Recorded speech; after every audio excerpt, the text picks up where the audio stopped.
Astronaut John को देखते हैं। वो अभी अपने हाइबरनेशन पॉड से निकला और फ्रेश होने के बाद अपनी स्पेसशिप के कंट्रोल रूम में आया है, वहाँ से नेचुरल रिसोर्सेज को कलेक्ट करना जिसे वापस दुनिया में लाकर इस्तेमाल किया जा सके। इनका ये सफर लगभग 9 साल चलने वाला था। इतने बड़े सफर में ज्यादातर के लोग अपना वक्त सोकर गुजारते थे। कुछ 3 माह बाद के लोग अपने हाइबरनेशन पॉड से निकलते थे, अपनी स्पेसशिप की मेंटेनेंस को चेक करते थे और इसकी रिपोर्ट अर्थ पर देते थे। और ये करने के बाद ये लोग 90 दिन के लिए दोबारा सो जाते थे। हाइबरनेशन की इतनी लंबी नींद लेने के लिए इन्हें ड्रग्स का भी इस्तेमाल करना पड़ता था। यहाँ इनके सारे काम करने के बाद हम देखते हैं कि जॉन कंफ्यूज है। नैश के पूछने पर वो बताता है कि उसे अपनी गर्लफ्रेंड का ना तो फुल नेम याद आ रहा है और ना ही उसे अपनी गर्लफ्रेंड की आवाज याद रही। ये सुनकर नैश उससे कहता है, अरे कोई बात नहीं, हाइबरनेशन के लिए जो हम ड्रग्स लेते हैं ये उसका साइड इफेक्ट है, उसकी वजह से हमें काफी सारी बातें भूल सकते हैं, लेकिन घबराओ नहीं, ये फिर तुम्हें याद आ जाएंगी। खैर अपने स्पेसशिप के सारे सिस्टम चेक करने के बाद जॉन अर्थ पर रिपोर्ट करता है कि यहाँ पर सब ठीक है। ये लोग स्लिंग शॉट के ऊपर ही हैं, यानी उस रास्ते के ऊपर ही हैं जिस पे चलते हुए ये लोग सैटर्न के मून तक पहुंच जाएंगे। अपनी रिपोर्ट देने के बाद इन लोगों को दोबारा सोना था और सोने से पहले जॉन याद करता है कि वो और उसकी गर्लफ्रेंड जोई आखिर पहली मरतबा मिले कब थे और किस तरह मिले थे। जोई उसकी ऑफिस कलीग और उसकी मिशन ट्रेनर थी। ये सब याद करते हुए आखिर उसे जोई का पूरा नाम भी याद आ जाता है, जिसके बाद वो दोबारा अपने हाइबरनेशन पॉड में सो जाता है। अब ये लोग जब अगली मरतबा अपने हाइबरनेशन से उठे तो इस टाइम जॉन सबसे पहले उठा था। ज्यादा सोने की वजह से उसे चक्कर भी आ रहे थे। अपने आप को स्टेबल करने के लिए वो यहीं करीब ही बैठ गया। अचानक उनके स्पेसशिप को एक जोरदार झटका लगा और जॉन ने ऊपर देखा तो एक सीलिंग के स्क्रू निकल रहे थे। ऐसे सीलिंग पैनल निकलकर उसके सर पे लग जाता है और वो वहीं बेहोश। उसके दोनों साथी जब हाइबरनेशन से निकलते हैं तो उसे बेहोश पाते हैं। उन्होंने ऊपर सीलिंग का टूटा हुआ पैनल भी देख लिया था। ये सब कैसे हुआ था ये जानने के लिए ये लोग कंट्रोल रूम में जाकर सीसीटीवी कैमरास की फुटेजेस चेक करते हैं और तब उन्हें मालूम होता है कि इनकी स्पेसशिप को एक बहुत बड़ा झटका मिला था, जिसकी वजह से स्पेसशिप के काफी सारे इंटरनल पार्ट्स डैमेज हो गए हैं। शिप किस हद तक डैमेज हुई थी ये पता चलाने के लिए जब ये लोग शिप के कंप्यूटर को ऑन करते हैं तो कंप्यूटर इन्हें शिप में किसी डैमेज का पता नहीं दे रहा था। और ये चीज जानकर नैश बहुत ज्यादा पैरानॉइड हो गया, घबरा गया, क्योंकि उसे लगा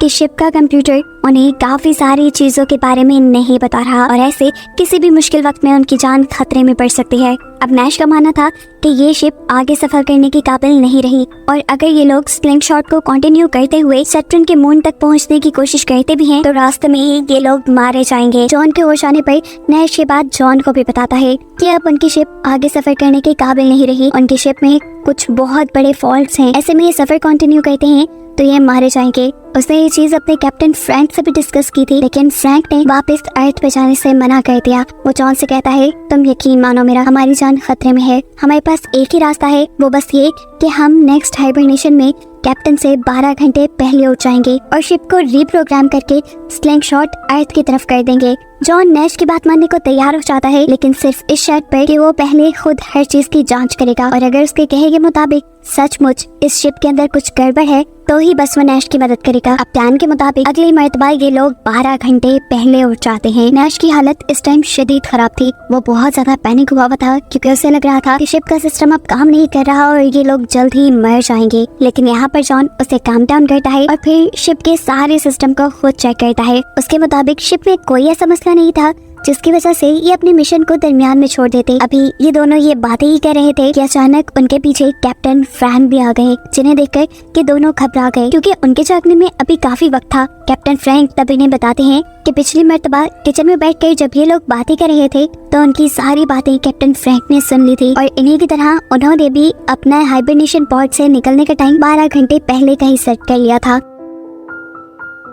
अब फ्रैंक जॉन को बताते हैं कि शिप में ऐसा कोई मसला नहीं है जिसकी वजह से उन्हें ये मिशन अबॉर्ट करना पड़े। जॉन भी उनकी हाँ में हाँ मिलाता है। यहाँ फ्रैंक उससे प्रॉमिस करते हैं अगर मिशन में कोई भी प्रॉब्लम हुई तो मैं खुद इस स्पेसशिप को दोबारा अर्थ की तरफ मोड़ूंगा। वो लोग ये बात कर रहे थे, दूसरी तरफ हम देखते हैं कि नैश की हालत बिगड़ चुकी है। वो पैनिक कर रहा है क्योंकि उसे लग रहा है कि अगर वो लोग अपने मिशन को कंटिन्यू रखते हैं तो जल्द ही वो मर जाएंगे। उन्हें फौरन अर्थ पे वापस चले जाना चाहिए। उसकी ऐसी हालत तो फ्रैंक आकर जबरदस्ती बुरी तरीके से कंट्रोल करता है और जबकि अब थोड़ी देर बाद हम देखते हैं कि जॉन की भी हालत बिगड़ने लगी थी। उसे भी अब ऐसे हेलुसिनेशंस हो रहे थे कि जैसे उसकी गर्लफ्रेंड सोई इस स्पेसशिप में उसके साथ ही हो। हालांकि वो जानता था कि ये सब सच नहीं है। अब वो उस सीलिंग पैनल के नीचे से गुजरता है जिसकी वजह से वो पहले बेहोश हुआ था। उस सीलिंग पैनल को उसके एक साथी ने जोड़ दिया था। नैश की बातों को सोचते हुए वो इस सीलिंग पैनल को खोलता है और चेक करने के लिए जाता है कि आखिर खराबी हुई भी थी या नहीं। अंदर जाने पे उसने देखा कि काफी सारी तारें स्पार्क कर रही थी। इससे पहले कि वो कुछ कर पाता,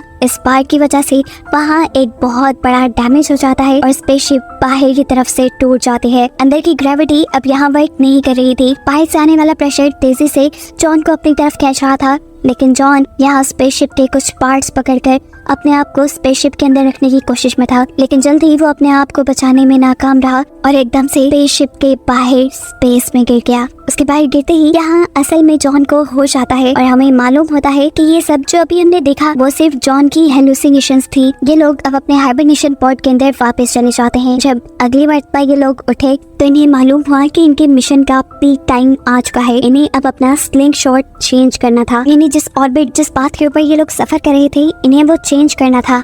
नैश इस सब के हक में नहीं था क्योंकि उसे लग रहा था कि उसकी स्पेसशिप के अंदर कुछ न कुछ गड़बड़ है, लेकिन कैप्टन फ्रैंक और जॉन ये मिशन दरमियान में छोड़ने के हक में नहीं थे। इसलिए वो दोनों अकेले ही सारी कैलकुलेशंस करते हैं और फिर स्लिंग शॉट चेंज कर देते हैं। उनकी स्पेसशिप में एक बहुत बड़ा झटका आता है और स्पेसशिप में बहुत सारे अलार्म बजने लगते हैं। स्पेसशिप का सिस्टम ओवरलोड होने के सिग्नल्स दे रहा था, लेकिन तब भी कैप्टन फ्रैंक ने ये मिशन रोका नहीं और इसे कंटिन्यू रखने के लिए बटन दबा दिया। नैश को लगा बस अब ये लोग मर जाएंगे, लेकिन अगले ही पल इन्हें मालूम हुआ कि ये लोग सेफली अपना स्लिंग शॉट यानी अपना पाथ चेंज कर चुके हैं। ये उनके लिए एक बहुत बड़ी कामयाबी थी जिसे ये लोग यहाँ पर सेलिब्रेट भी करते हैं। आगे कुछ दिनों के लिए इन्हें अपने पाथियों पर नजर रखने के लिए जागते रहना था। अपना माइंड डाइवर्ट करने के लिए जॉन यहाँ पे एक्सरसाइज करता है और अपने आप को ज्यादा से ज्यादा बिजी रखने की कोशिश करता है, लेकिन अब उसकी दिमागी हालत उसे ज्यादा कुछ करने दे नहीं रही थी। उसे हेलुसिनेशंस होने लगे थे, ऐसे जैसे जोई उसके आगे पीछे हो।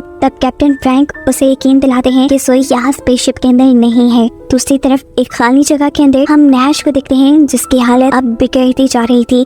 जॉन के पूछने पर वो बताता है कि अब उसे अपने मॉम डैड के नाम और उनके चेहरे तक भूल गए हैं और जॉन उसे कहता है तुम जानते तो हो कि हाइबरनेशन ड्रग्स की वजह से है। तब नैश जवाब देता है मैं कैसे यकीन दिलाऊं, मेरे साथ कुछ सच में बुरा हो रहा है, मेरी हालत ठीक नहीं है, मुझे अब नंबर्स भी सही से समझ नहीं आ रहे। ये लोग बातें कर रहे थे कि इन्हें कंट्रोल रूम के अंदर कैप्टन फ्रैंक बुलाते हैं।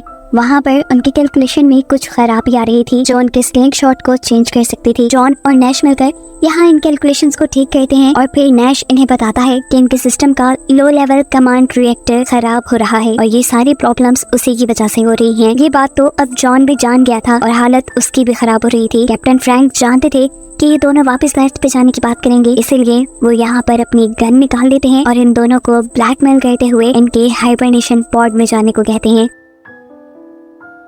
जॉन तो उनकी बात मानते हुए हाइबरनेशन पॉड में चला जाता है, लेकिन जाने से पहले उसने देखा कि फ्रैंक नैश को टॉर्चर कर रहा था। फ्रैंक ने नैश के सर के ऊपर एक गन से हमला किया और वो आकर जॉन के हाइबरनेशन पॉड के ऊपर गिरा। इसके बाद क्या हुआ वो जॉन नहीं देख पाया क्योंकि वो सो गया था। अगली मर्तबा जब जॉन हाइबरनेशन पॉड से उठा तो उसे यहाँ कोई नजर नहीं आया। एकदम से उसके पीछे कैप्टन फ्रैंक आ गए, जिनसे उसने नैश के बारे में पूछा तो फ्रैंक ने बताया कि नैश बहुत ज्यादा अनस्टेबल हो गया था, इसीलिए मुझे जबरदस्ती उसे हाइबरनेशन पॉड के अंदर कैद करना पड़ा है। ये बात करके जॉन अपने काम पे लग जाता है, यानी अपनी शिप के मेंटेनेंस वर्क में लग जाता है, जहाँ बैठकर उसने नोटिस किया कि उसका बाजू अजीब तरीके से नीला पड़ा था। शायद ये उसकी हाइबरनेशन ड्रग्स का असर था। एकदम से उसका बाजू काला होते होते आखिर फट जाता है और अजीब सी एलियन की तरह की शक्ल ले लेता है, जो देखकर जॉन खुद भी डर गया। लेकिन अगले ही लम्हे उसे पता चला कि ये भी सिर्फ उसकी हेलुसिनेशन थी। उसका बाजू बिल्कुल ठीक था। अब जॉन को बार बार पहले की तरह ही जोई के भी हेलुसिनेशंस आ रहे थे। वो जोई से बहुत प्यार करता था,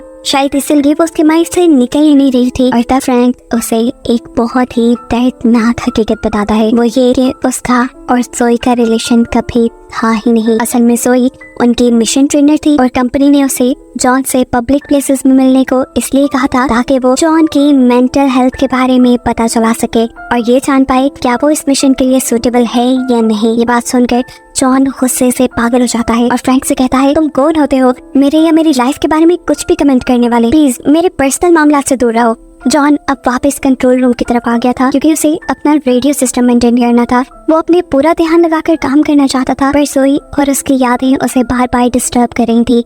अभी वो इन सारी सोचों में उलझा हुआ था कि तभी उसे रेडियो के जरिए कोई कांटेक्ट करता है और उससे बहुत सारे सवाल पूछता है। इससे पहले कि जॉन किसी एक भी सवाल का जवाब दे पाता, ये कॉल डिस्कनेक्ट हो जाती है और फौरन फ्रैंक उसके पास आता है और पूछता है, तुम किससे बातें कर रहे थे? जॉन यहाँ कुछ नहीं बोलता और तब फ्रैंक उसे कहता है, चलो अच्छा, अब तुम्हारा दोबारा हाइबरनेशन साइकिल में जाने का टाइम हो गया है। जॉन अभी दोबारा हाइबरनेशन में नहीं जाना चाहता था, लेकिन वो ये भी जानता था कि कैप्टन फ्रैंक अपनी बात मनवाने के लिए किस हद तक जा सकते हैं। इसीलिए वो फ्रैंक को कंट्रोल रूम के अंदर ही बंद कर देता है और उससे कहता है, मैं तभी हाइबरनेशन पॉड में जाऊंगा जब तुम मुझे नैश से मिलवाओगे। तब फ्रैंक कहता है, पागल हो गए हो, मैं उसके हाइबरनेशन साइकिल को डिस्टर्ब नहीं कर सकता, ऐसे में कुछ भी गलत होने का खतरा है। तो मेरी बात मानो, अभी तुम जाकर सो जाओ, अगली मर्तबा जब तुम उठोगे तो मैं तुम्हें उससे मिलवा दूंगा। अभी हम दोनों के लिए यही बेहतर है कि जब तक हम सैटर्न के मून तक ना पहुंच जाएं, उसे ना ही जगाया जाए। यहाँ बातों में भला फुसला कर फ्रैंक जॉन से अपना दरवाजा खुलवा लेता है और फिर फौरन ही उसके ऊपर गन पॉइंट करके उसे जबरदस्ती हाइबरनेशन पॉड में जाने को कहता है। जॉन ने देखा था कि किस तरह जब नैश ने उसकी बात नहीं मानी थी तो फ्रैंक ने उसके ऊपर हमला कर दिया था। अब पहले से ही अपने आप को बचाने के लिए वो यहाँ फ्रैंक से ही लड़ने लग जाता है, उसके हाथ से उसका वेपन लेने के लिए। इन दोनों के दरमियान में अच्छी खासी लड़ाई शुरू हो जाती है और ये गन लेने के चक्कर में जॉन फ्रैंक का नाक तक तोड़ देता है, जिसकी वजह से वो बेहोश भी हो गया था। उसे अब पागलों की तरह हेलुसिनेशंस आ रहे थे, जोई के और डिफरेंट चीजों के। वो सब चीजों से ध्यान हटाकर दोबारा कंट्रोल रूम में जाता है और सीसीटीवी फुटेजेस के जरिए नैश को ढूंढने की कोशिश करता है। इससे पहले कि वो नैश को ढूंढ पाता, यहाँ दोबारा फ्रैंक आ गया। फ्रैंक उसके ऊपर हमला करने ही वाला था, लेकिन जॉन ने उससे पहले ही फ्रैंक के ऊपर हमला करके उसे इतना मारा कि वो जान से ही मर गया। वो अब इस शिप में और कुछ गलत होने नहीं देना चाहता था। दोबारा वो कंट्रोल पैनल तक गया और उसने एआई से अपने बाकी क्रू मेंबर्स के बारे में पूछा और ये जानकर तो उसके होश ही उड़ गए कि इस शिप में कोई और क्रू मेंबर था ही नहीं। शुरू से अब तक इस शिप के अंदर सिर्फ एक ही क्रू मेंबर है और वो खुद है जॉन। अब जॉन एआई से जब अपना पूरा नाम पूछता है तो उसे पता चलता है कि उसका पूरा नाम जॉन फ्रैंक नैश था और अभी तक जो दो कैरेक्टर यानी नैश और फ्रैंक हम देखते आ रहे थे, वो दोनों ही उसकी हेलुसिनेशंस का पार्ट थे। और जैसे ही ये सारी हकीकत जॉन को पता चलती है कि अभी तक उसे हेलुसिनेशंस हो रहे थे और वो इस शिप के अंदर सिर्फ अकेला है, तो वो पूरी तरह टूट जाता है। अब उसने अर्थ से कांटेक्ट किया क्योंकि उसे समझ नहीं आ रही थी उसके साथ क्या हो रहा है। हैरान कर देने वाली बात ये थी कि दूसरी तरफ से जोई ही जवाब देती है। असल में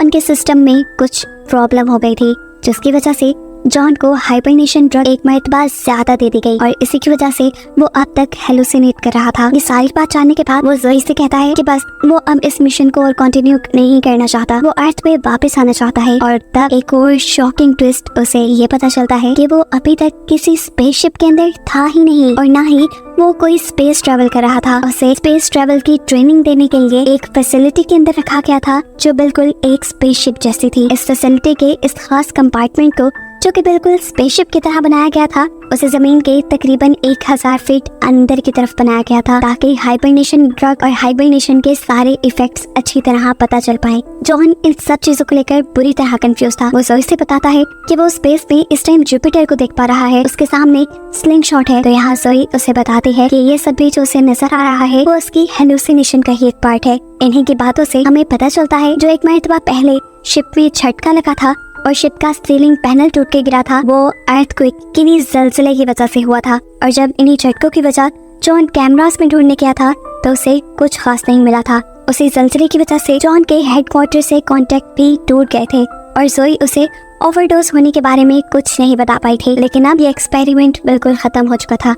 अब जोई से कहती है, तुम आराम से इस फैसिलिटी से बाहर आ सकते हो। एयरलॉक की तरफ जो दरवाजा है तुम्हें वो इस फैसिलिटी से बाहर ले आएगा। जोई के कहने के मुताबिक अब वो भी दरवाजा खोल के जैसे ही बाहर जाने लगता है तो एक और मर्तबा फ्रैंक उसके सामने आ गया। फ्रैंक ने उसे बाहर जाने से मना किया, उसे वार्न किया कि बाहर मत जाओ, लेकिन जॉन को लगा कि शायद वो अभी भी हेलुसिनेट कर रहा है, इसीलिए वो बाहर आ गया। बाहर एक टूटी बिखरी सी जगह थी, उसके इर्द गिर्द एक मैकेनिकल सिस्टम बना हुआ था और रेडियो से जोई से कह रही थी, तुम हमारे ऊपर बिलीव रखो, तुम्हें यहाँ से बाहर निकाल दिया जाएगा। इससे पहले कि वो आगे बढ़ जाता उसके सामने एक बंद दरवाजा आ जाता है और इस टाइम उसे रियलाइज होता है कि अभी जो सब उसने सुना और देखा वो उसकी हेलुसिनेशन थी, वो सच में एक स्पेस मिशन के